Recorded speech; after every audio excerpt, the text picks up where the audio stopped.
Hi friends, today we can see hypersensitivity. Hypersensitivity, it is commonly known as allergy or allergic reactions.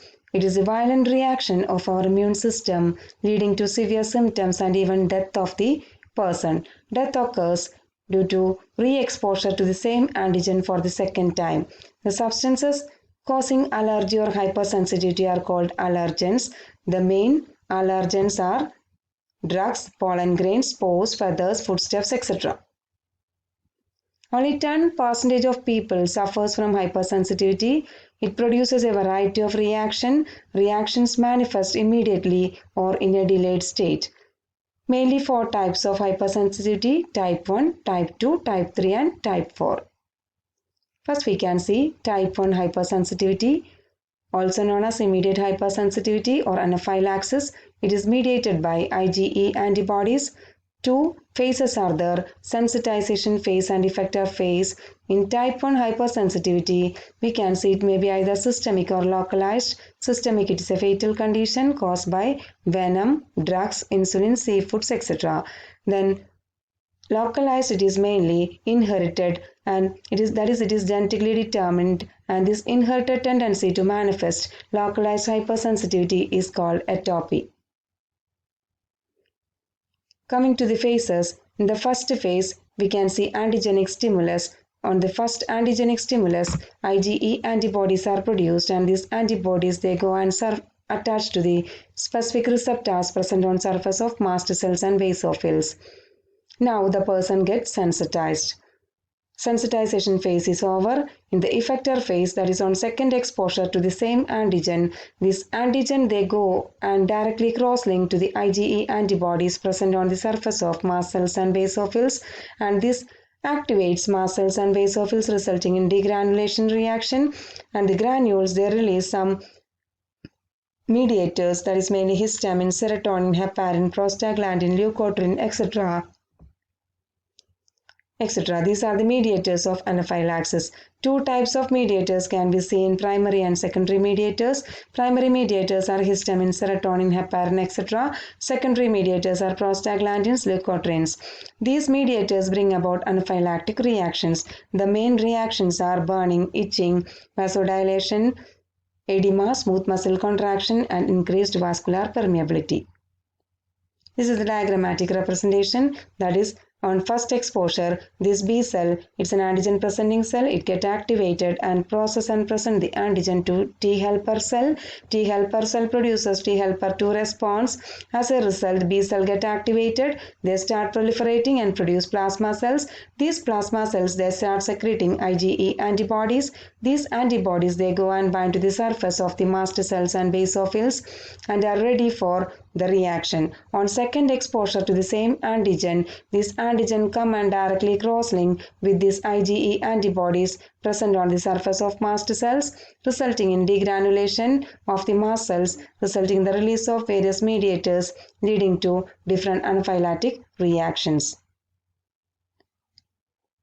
Next, we can see clinical aspects of hypersensitivity. Allergic rhinitis or hay fever. It is the most common atopic disorder. It is caused by airborne allergens. Mast cells are involved. The release of mediators increases capillary permeability and vasodilation. Symptoms are watery exudation of conjunctiva, sneezing, coughing, etc. Next is food allergies. Atopic disorder. It is commonly seen in many persons. It is mainly due to intake of peanuts, egg, seafoods, etc. Mast cells are mainly involved. Localized, smooth muscle contraction and vasodilation can be seen.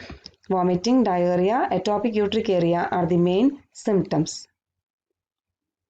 Next is atopic dermatitis. It is mainly seen in children. Mast cells are involved. Symptoms are erythematous, that is red pus-filled skin eruptions can be seen. Asthma, it is localized, mainly pollen grains, dust particles, etc. are involved. Chronic obstructive disease of lower airways, that is respiratory tract is affected. Increased mucus secretion results in the formation of mucus plug that attaches to the epithelial cells of bronchial walls. This plug slowly slows off and cause occlusion of bronchial lumen.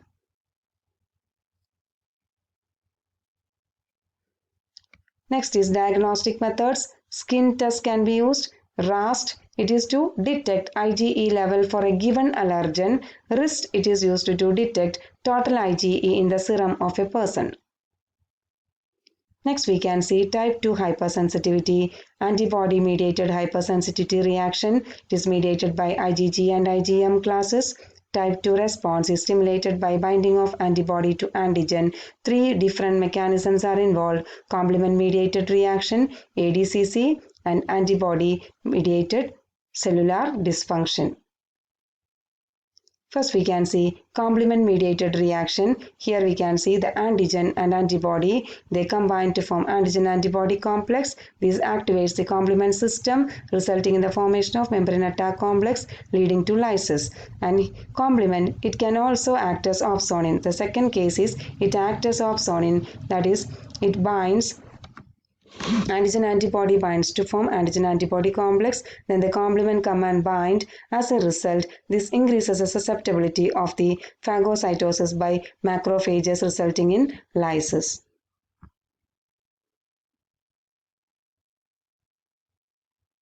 Second one is ADCC. We have already seen ADCC in previous lectures. Then antibody mediated cellular dysfunction. It is mediated mainly by autoantibodies. They bind to surface receptors and impair the function without causing any cell injury. Then clinical aspects of type 2 hypersensitivity reaction.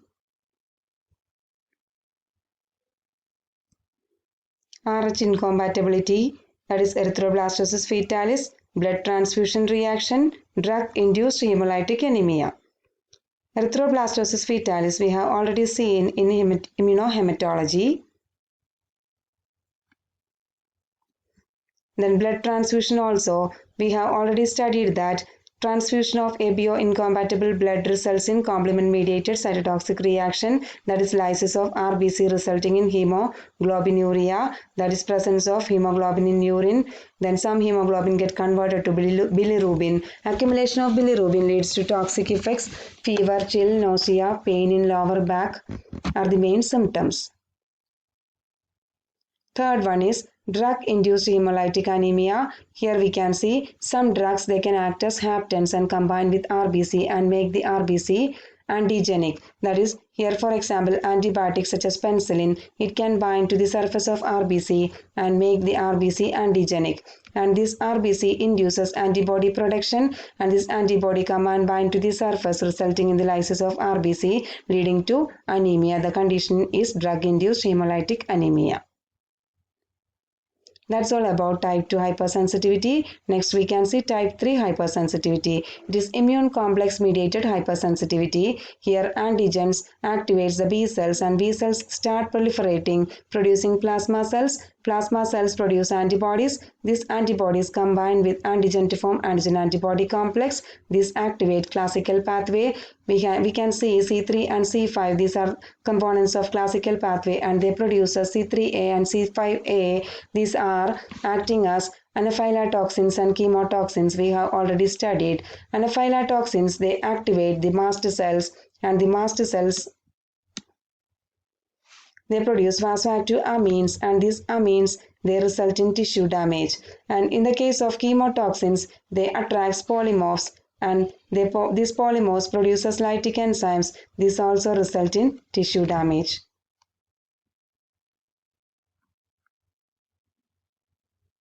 Next is clinical manifestations of type 3 hypersensitivity. Here we can see Arthus reaction is a local immune complex reaction on skin. Antibody produced is IgG. The main symptoms are erythema, induration, edema, hemorrhage. Erythema means reddening, induration, edema are swelling or inflammation. Then immune complex reaction. Another immune complex reaction is serum sickness. It is due to enormous amount of foreign serum such as anti-tetanus serum. We have already heard about anti-tetanus serum while studying immunity. Symptoms include fever, splenomegaly, arthritis, glomerulonephritis, endocarditis, rashes, abdominal pain, vomiting, etc. Splenomegaly means enlargement of spleen. Arthritis, it's inflammation of joints. Glomerulonephritis is the inflammation of kidney. Endocarditis, it is the inflammation of pericardium, etc. Next is rheumatic fever. It is a disease condition following throat infection with group A streptococci. Here we can see inflammation and damage of heart, joints and kidney. That's all about type 3 hypersensitivity. Next we can see type 4 hypersensitivity reaction. It is mainly mediated by T cells, also called delayed hypersensitivity. Two phases are there, sensitization phase and effector phase. In initial phase, sensitization with antigen occurs. Phase starts and lasts for 1 to 2 weeks. Antigen is processed and presented to T helper cells. By antigen presenting cells, T helper cells get activated and they start proliferating to form T helper 1 cells. In effector phase, T helper 1 cells produce cytokines for activating macrophages. These macrophages cause the lysis of target cells. Then another interleukin produced is interleukin 12. This cytokine, it suppresses T helper 2 response and promote the production of T helper 1 population. Thus, the type 4, it is completely mediated by cells. So it is called cell-mediated hypersensitivity. Then clinical manifestations include tuberculin test or Mantoux test. It is used to detect tuberculosis mainly in children. A small dose of tuberculin antigen is injected intradermally in an individual. A positive reaction occurs if the individual is already sensitized to tuberculin antigen by prior infection. That is, if the person has infection, that person will show a positive reaction on injection with tuberculin antigen. It is characterized by erythema and in duration within 48 to 72 hours. And in unsensitized person or in person without infection, no response will be produced. Second one is contact dermatitis. It is inflammation of skin. It is mainly due to allergy to some substances such as cosmetics, insecticides, detergents, etc. It is mainly characterized by edema and erythema. Therefore, that's all about type 4 hypersensitivity. So hypersensitivity, there are 4 types: type 1, type 2, type 3 and type 4. We have already seen the reactions, the mechanisms and different clinical manifestations of different hypersensitivities. Hope you all understand the session. Thank you for the listening and patience. Thank you.